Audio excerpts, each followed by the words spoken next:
які суми йдеться і чому там немає прямих безпекових. White হাউসের oval অফিসে Trump জেলেনস্কির উত্তপ্ত বাক্য বিনিময়ের পর যৌথ সংবাদ সম্মেলন বাতিল হলেও ফক্স নিউজে সাক্ষাৎকার দেন ইউক্রেনের প্রেসিডেন্ট ভলোদিমির জেলেনস্কি। Великий успіх, я вважаю, залежить від нашої মার্কিন প্রেসিডেন্ট এবং জনগণকে ধন্যবাদ জানান জেলেনস্কি। সেই সঙ্গে কৃতজ্ঞতা জ্ঞাপন করে বলেন তিনি শান্তির জন্য প্রস্তুত, তবে শক্তিশালী অবস্থানে থাকতে চান। যুক্তরাষ্ট্রের সমর্থন ছাড়া রাশিয়ার বিরুদ্ধে যুদ্ধে টিকে থাকা কঠিন হবে বলেও জানান জেলেনস্কি।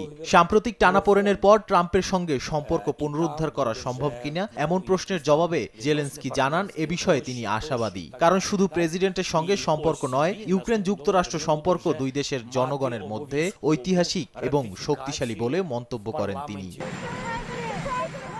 তবে মার্কিন প্রেসিডেন্ট ডোনাল্ড ট্রাম্প এখনো মনে করেন জেলেনস্কি শান্তি চান না, বরং জেলেনস্কি যুদ্ধ চালিয়ে যেতে চান। বৈঠকের পর ফ্লোরিডা যাওয়ার আগে সাংবাদিকদের ট্রাম্প বলেন যুক্তরাষ্ট্র শান্তি চায় এবং প্রাণহানি বন্ধ করতে চায়। জানান রাশিয়ার প্রেসিডেন্ট পুতিনও যুদ্ধ শেষ করতে চান। এ সময় জেলেনস্কির অবস্থান নিয়ে সন্দেহ প্রকাশ করেন ট্রাম্প। বলেন জেলেনস্কি যদি শান্তি চান তাহলে তাকে স্পষ্টভাবে বলতে হবে তিনি আর যুদ্ধ চান না।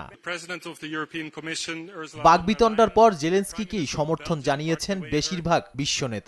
ইউরোপীয় কমিশনের president Ursula von der Leyen জেলেনস্কিকে সমর্থন জানিয়ে বলেন ইউক্রেন কখনো একা নয়। জার্মান চ্যান্সেলর ওলাফ শলৎস বলেন ইউক্রেনের নাগরিকদের চেয়ে বেশি শান্তি কেউ চায় না এবং জার্মানি ও ইউরোপ ইউক্রেনের পাশে থাকবে। এছাড়াও ইউক্রেনের সাহস ও সহনশীলতার প্রশংসা করে পাশে থাকার প্রতিশ্রুতি দেন কানাডার প্রধানমন্ত্রী জাস্টিন ট্রুডো। এমনকি রাশিয়াকে আগ্রাসী এবং ইউক্রেনকে আক্রান্ত দেশ হিসেবে উল্লেখ করে নিজের প্রতিশ্রুতি পুনর্ব্যক্ত করেন ফ্রান্সের প্রেসিডেন্ট ইমানুয়েল ম্যাক্রো। পাশাপাশি ইউক্রেনকে সমর্থনের কথা জানান ইতালি, ডেনমার্ক, মলদোভা, পোল্যান্ড, চেক প্রজাতন্ত্র, এস্তোনিয়া, নেদারল্যান্ড, যুক্তরাজ্য ও অস্ট্রেলিয়াও। যদিও ইউক্রেনে শান্তি চাওয়ায় ট্রাম্পকে সাহসী আখ্যা দিয়ে ধন্যবাদ জানিয়েছেন হাঙ্গেরির প্রধানমন্ত্রী ভিক্টর অরবান। আর রুশ পররাষ্ট্র মন্ত্রণালয়ের মুখপাত্র মারিয়া জাখারোভা বলেন ওভাল অফিসে জেলেনস্কি যে আচরণ করেছেন এতে তার গায়ে ট্রাম্প হাত না তুলে সংযমের পরিচয় দিয়েছেন। নাদিম মারজান, সময় সংবাদ।